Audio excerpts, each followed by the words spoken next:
Todo mundo tem aqueles assuntos que não encontra jeito de colocar na cabeça de maneira nenhuma. E pense numa pessoa que sofreu com estequiometria e logaritmo, fui eu.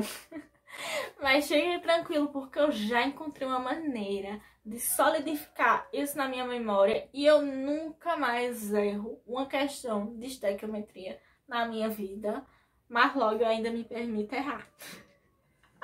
Olá, futuros acadêmicos, tudo bem com vocês? Pra quem não me conhece, eu sou Caroline Batista, eu sou estudante de medicina lá da UFPE e hoje eu vim falar um pouquinho sobre como eu fazia e ainda faço para absorver assuntos que pra mim são muito difíceis. Lembrando que isso aqui não se aplica apenas para exatas, mas também para humanas ou para qualquer assunto que você julga ser muito difícil.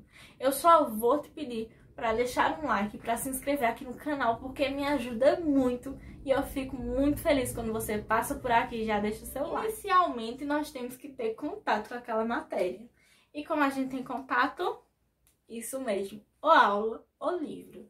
Minha dica é sempre, nesse primeiro momento, fazer de tudo para prestar muita atenção no que o professor está passando ou no que você está lendo. Sério, é fundamental você estar totalmente conectado àquela atividade. Então, por isso, eu até te recomendo para que, se possível, você tirar aquele dia mais voltado para fazer aquela atividade que você não gosta. Ou seja, deixar o que você pode para o outro dia, para que você esteja mais descansado e assim absorver melhor aquelas informações que são dadas ou na aula ou que você pega no livro. Durante esse momento que você está captando esse conhecimento, eu te indico você fazer um pequeno resumo. Você vai lá anotando as partes mais importantes que aquele professor fala ou até que está presente naquele livro, fazendo um pequeno resumo.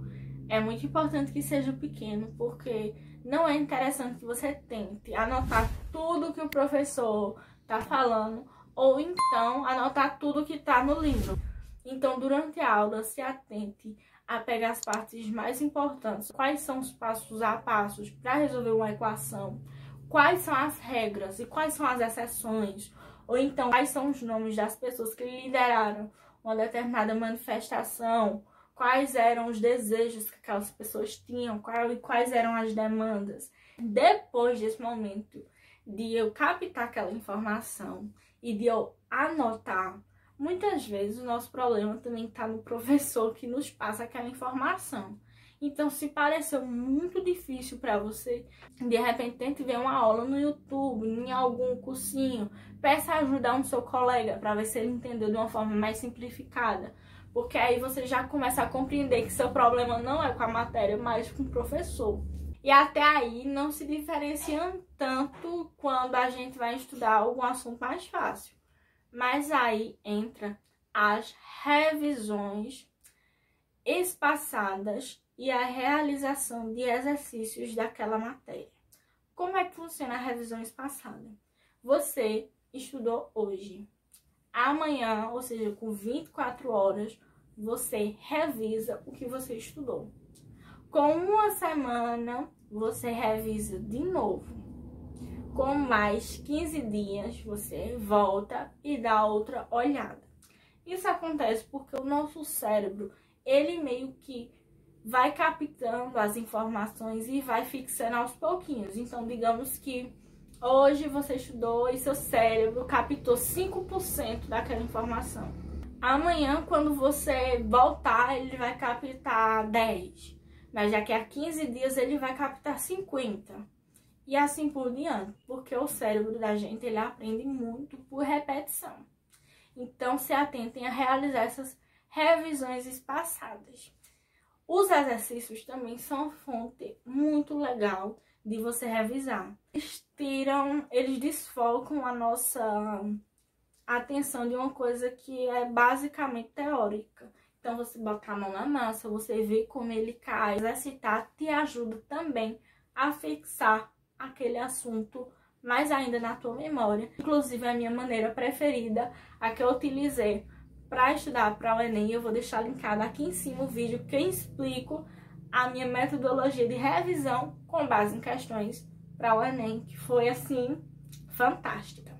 O terceiro modo, que é para aquelas questões difíceis ou revisão de prova que você tem tipo muita dificuldade, é a realização de flashcards.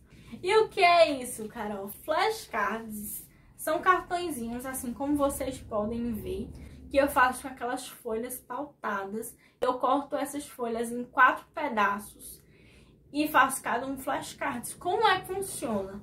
De um lado você coloca ou o tema ou a pergunta, e do outro lado a resposta que eu deveria dar. Isso aqui, sério, gente, é muito interessante porque a gente vira para a pergunta e tenta responder sem ver o que está do outro lado. E isso aqui é muito viável, principalmente nessas situações de prova, como eu falei para vocês, para assuntos muito difíceis que você precisa memorizar muito rápido, porque eu aconselho utilizar justamente para esses assuntos mais difíceis, porque na minha opinião não é tão viável você fazer tanto cartão para tanta matéria que você tem ao longo do seu dia a dia, porque é um gasto muito grande de papel e nem sempre é necessário a gente fazer isso para aprender determinado assunto, porque ele é simples.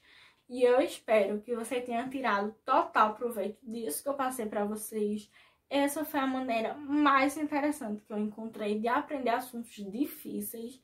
E sério, gente, funciona muito. Até hoje eu pulo de alegria quando eu acerto uma questão difícil de matemática.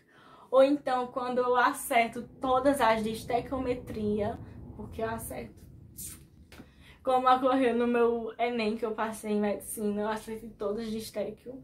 E eu fiquei muito feliz porque foi justamente assim, era um assunto muito difícil e mesmo assim eu consegui ter um ótimo proveito. E eu espero que você tenha a mesma experiência que eu. Eu só vou te pedir para que deixe o like, para se inscrever aqui no canal, porque me ajuda muito, me deixa muito feliz. É com muito carinho que eu trago tudo. Um forte abraço, um beijo e até o próximo vídeo.